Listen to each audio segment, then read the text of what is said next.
ਸਕੀਮਾਂ ਬਈ ਬੜੀ ਸਕੀਮਾਂ ਐਗਰੀਕਲਚਰ ਦੀਆਂ ਹਾਲ ਬਣਾ ਲੈ ਮਸ਼ੀਨ ਆ ਜੂਗੀ ਉਹਦਾ ਪਤਾ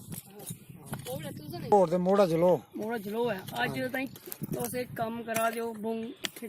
मक्का दी मक्का गड़ाई करन गड़ाई हो आ रही है हाँ जी तो एक तो सारे आपू करा दे हाँ पूरे एक तरफ मशीनी युग भी आख्या जाता है कोई मशीना मशूना बारे कोई विभाग डिपार्टमेंट की तरफ तक असा नहीं सुनिया हमारा मशीने बारे कोई ऐसा सुना मैंने डिपार्टमेंट वाले ऐसे ते बीज शी दे बारे में बीज ही देते रहते जब पुराना बीज चला हुआ है कोई नया बीज आया हुआ है नया बीज हमारा ये नया बीज है नवा बीज है इस बीज ने क्या फायदा सही है पहले लगाया उसने आया पहले भी आने अच्छा शैल है बीज है हमारा गवर्नमेंट कचा लेंदे रहो बीज बीज ठीक है बढ़िया साढ़ा देसी बीज है पहले तो दाने दाने मक्के लगते अच्छा ਇਹਦਾ ਮੱਕ ਵੀ ਛਾਲ ਹੁੰਦੀ ਤੇ ਘਾਹ ਵੀ ਜਿਹੜਾ ਕੜਗੈਲ ਹੁੰਦਾ ਘਾਹ हाँ ਕੜਗੈਲ ਆਖਣੀ ਤੇ ਛਾਲ ਹੁੰਦਾ ਕੜਗੈਲ ਵੀ ਧੌਂਦੀਆਂ ਘਟਣ ਕਨੇ अच्छा अच्छा ਹਾਂ ਵੀ ਛਾਲ तो इस नए बीज ने तो क्या महसूस है कि थोड़ी बड़ा अच्छी फायदा फसल है। हो हाँ, अच्छा पैसा कमा के तो ਹਾਂ ਅੱਛਾ ਜੀ ਵੀ ਅੱਛਾ ਠੀਕ ਹੈ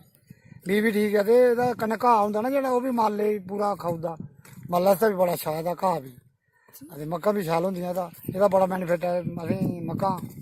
अच्छा ਵੀ ਕਣਕਾਂ ਵਧੇ ਕੇ ਵੀ ਉਹ ਵੀ ਨਵੇਂ ਨਵੇਂ ਦਾ ਉਹ ਵੀ ਛਾਲ ਵੀ ਆ ਵੱਧ अच्छा बीज ही लाने कोई परेशानी तो नहीं आ ਨਾ रही ਨਾ ਬੀਏ ਕੋਈ ਪਰੇਸ਼ਾਨੀ ਨਹੀਂ ਆ ਵੀ ਸਾਦਾ ਛਾਲ ਮਿਲਾਦੇ ਕਣਕਾਂ ਵੀ ਮੱਕਾਂ ਵੀ टाइम में सर होइंदे ਟਾਈਮ ਸਿਰ ਹੋਈਂਦੇ